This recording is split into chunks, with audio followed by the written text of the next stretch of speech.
Hello again, ladies and gentlemen. Saka here with another episode of Kerbal Space Program 1.2 Career Mode. As of now, our intrepid Kerbals are still chilling in an orbit outside Kerbin, and we need to bring them back because my ultimate goal, sort of to complete this series, is to do a manned mission to Duna, but we need Kerbals for that, and if we were to look at our available crew, we only have Valentina left. So, you know what, as a matter of fact, let me... No, that's fine. I have a probe core here, which will be steering this whole spacecraft. I have this command module empty, as well as the hitchhiker storage container empty, so that this rocket can rendezvous with our other craft, and they can just EVA over and then steer this guy where it needs to be. Pretty simple rocket, just an orange tank and 4 sets of T-800s, and we should be ready to go. What we are going to do is set our craft that we are going to intercept as our target while we're here on the launch pad. They should be coming overhead shortly, so we will set as our target, and we want to launch when they are coming right over the top of us. So we will fast forward time just a bit until they reach us, something like that. We want to go 100,000 meters up for our ultimate goal. So we will go ahead, turn on SAS, full power, and up we go. I don't have any solar panels on this thing, which is, in hindsight, a pretty terrible idea. If this don't work, I'll try to reset it. But they are directly on the 90 degree thanks to our inclination change that we made with our previous craft. So shooting at the 90 or right on the 90 degree mark will get us where we need to go. Let's throttle this down just a bit. I don't have any aerodynamics on this thing as far as fins go. We're just going to let the rocket sort of do what it is intending to do. Just sort of let it behave as it will. And we don't have a very tall rocket, so we don't have to worry about it flipping out on us, I don't believe. It's just doing the work here to pitch over, and now I think we can start turning prograde with it and start getting up some orbital speed. As the rocket tilts to its 45 degree angle, I'll go ahead and tell it to hold stability, and we should be good. These engines are about to go out. There they go, using those separatrons to push it away, and we are on our way with this skipper engine. Let's take a look and see where we're at. We want to get our apoapsis up to 100,000, and that is our ultimate goal. Let's go stability assist there so we can sort of hold the 45, and it should be a pretty simple rendezvous. So I'm going to go ahead and fast forward through time, and I will see you when we are pulling up alongside our intrepid Kerbals, who are just chilling there in our untitled spacecraft. So one moment, please, and I will get right back with you.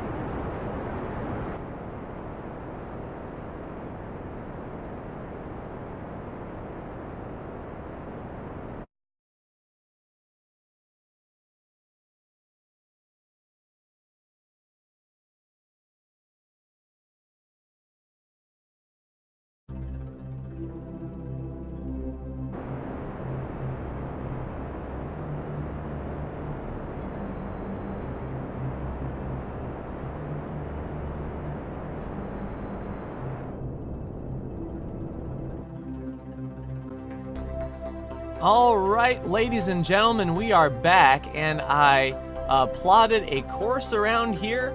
We're going to be speeding up past this untitled spacecraft, but we're going to be shooting up above it, and we've actually got an encounter here, 6.4 meters, or 6.4 kilometers away, and it looks like it's because we are sort of off axis just a touch.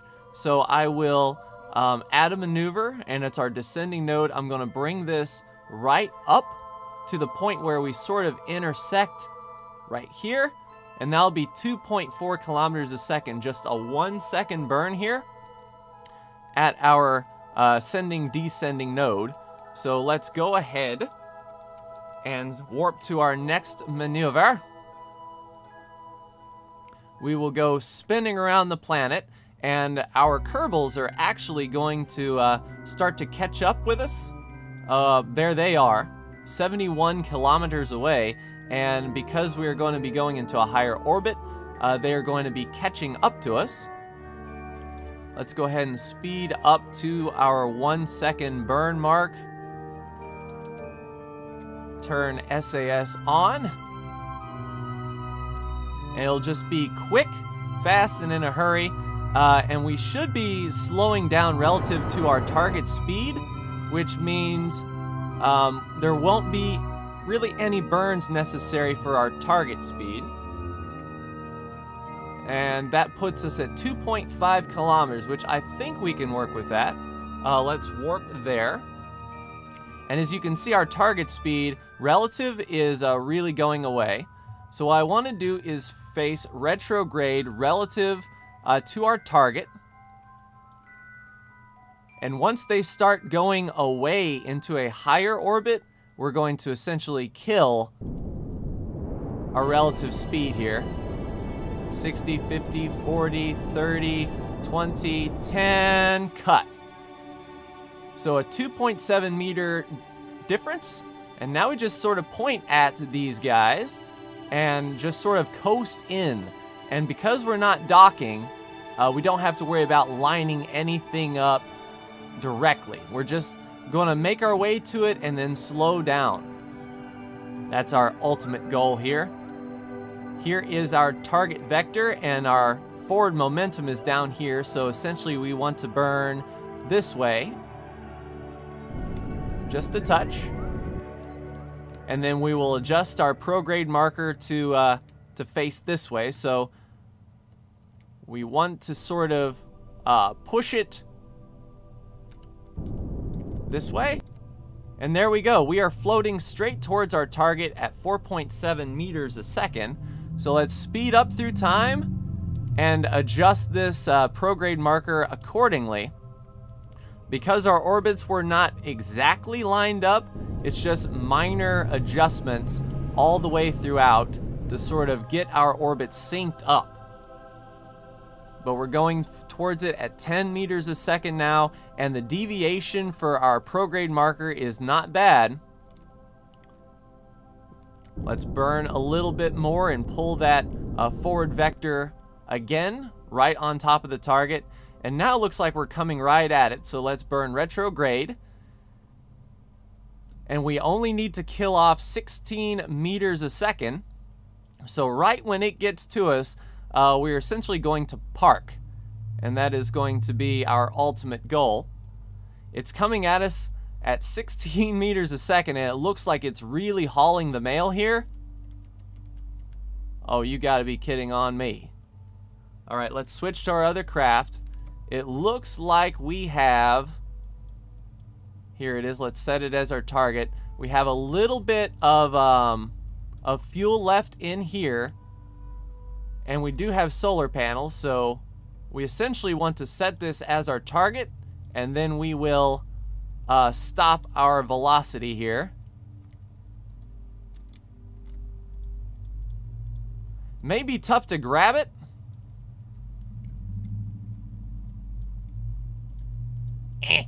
All right, let's do it from the map view.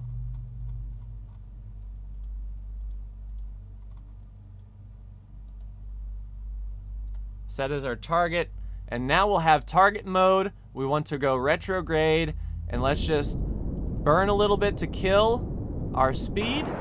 Whoops, too much. All right, retrograde there. And we don't need any fuel in this section. We're essentially going to park.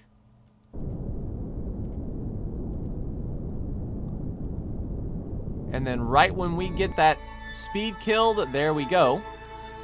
So now we can EVA these Kerbals down to our craft. So let's start with Sigsy.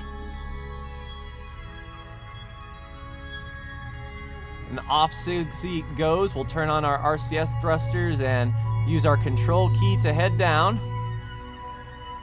And then once Sigsy gets on board, we'll be able to control this spacecraft without the need of battery. So saved by the fact that we have Kerbals ready to come on board here.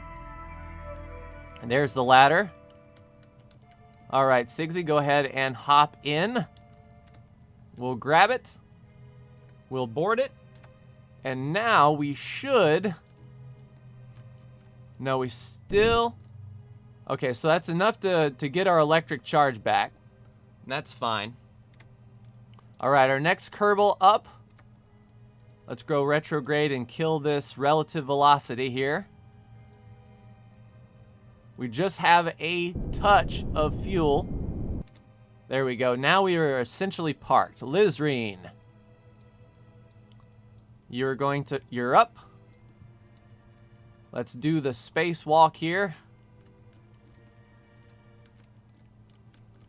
And it's a shame that we can't transfer electric charge. I know that's completely unrealistic and something that we can't do, but how cool would it be if to just like take off the battery and say like, hey, this battery's got full charge, let's just move it over to this spacecraft. All right, here we go. Grab it and board.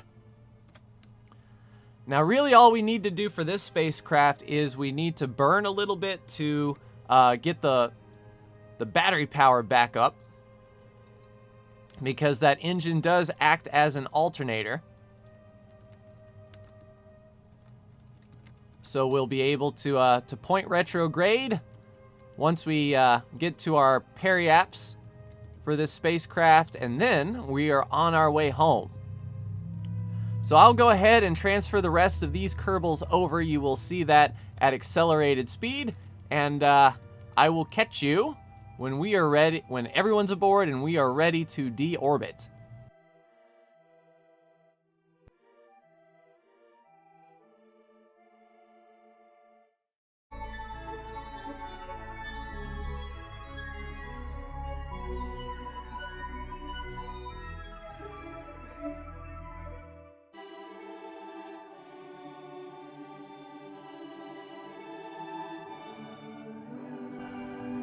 All right, ladies and gentlemen, everyone is aboard. That space station is now just dead, floating in space. And let's take a look at our periaps here, which is on this side of the planet. We might actually be able to get away with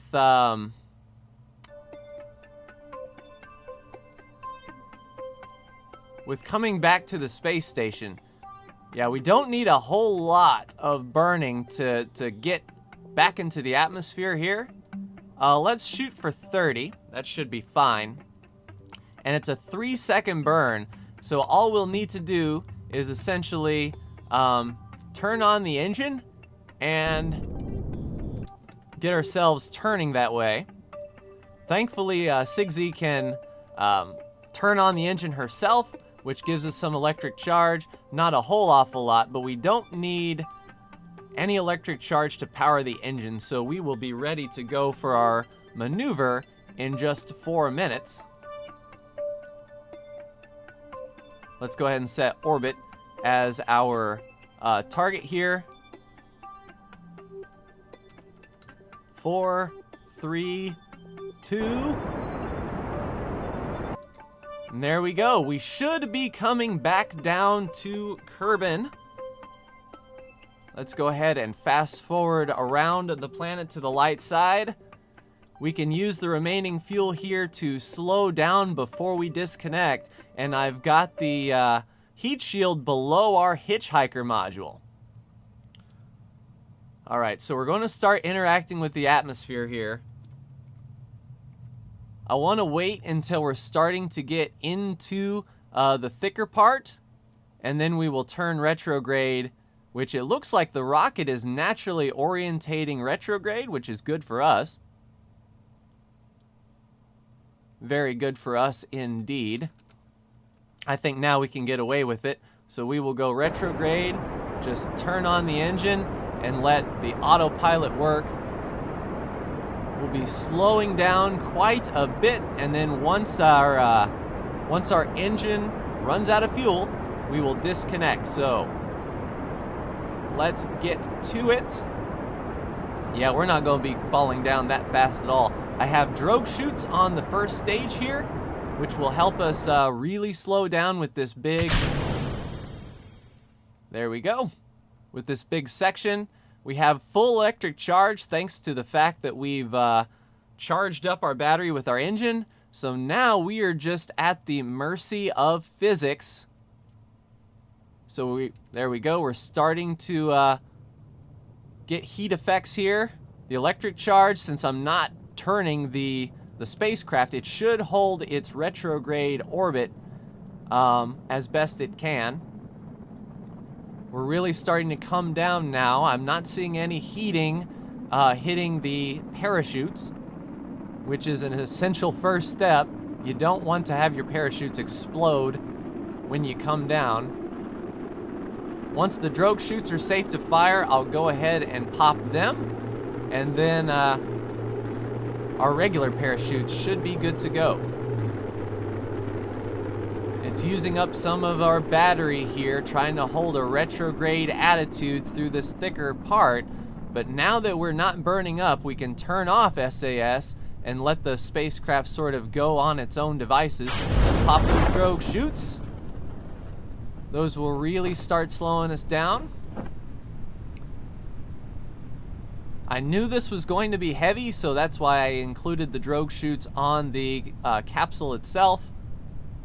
Because we have a lot of speed to kill. 270 meters a second to kill off here. Once we get down to about 3,000 meters, I believe, is when we will pop the actual regular parachutes. Let's go ahead and get those popped, and then we should be good. I don't believe we will have to pop the heat shield. Drogue chutes are fully deploying. There we go. We're really starting to slow down now. And then our regular parachute should pop. And there's our shadow. Regular parachutes are popping. That's going to slow us right up and flip us over because these were below the center of gravity, or the center of mass, but that's fine. We're coming down at 7.8 meters a second. That should be enough. If not, we'll just lose this probe core. But our Kerbals will return successful from their mission to place a space station around Minmus and return. A successful day, and we will have all of our experienced Kerbals ready and willing to go to Duna. Bong, there we go. Craft rolls over and we are stopped. Now, I don't know exactly where we are in the grand scheme of things. Let's do a crew report. Nope, the grasslands. So we've already got the science from here. Let's recover our vessel. It wasn't a science mission, so I don't anticipating bringing any science back, but a successful recovery. We got 0.6 science. As far as our craft, only 29% of the value, so we landed on the complete opposite side.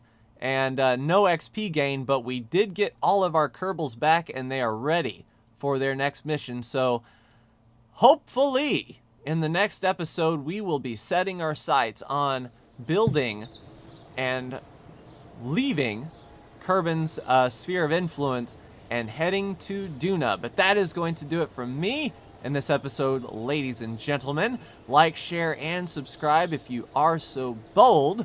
And for our intrepid Kerbals at the astronaut complex, who have returned gallantly from their mission, thanks for tuning in, and I will see you in the next episode.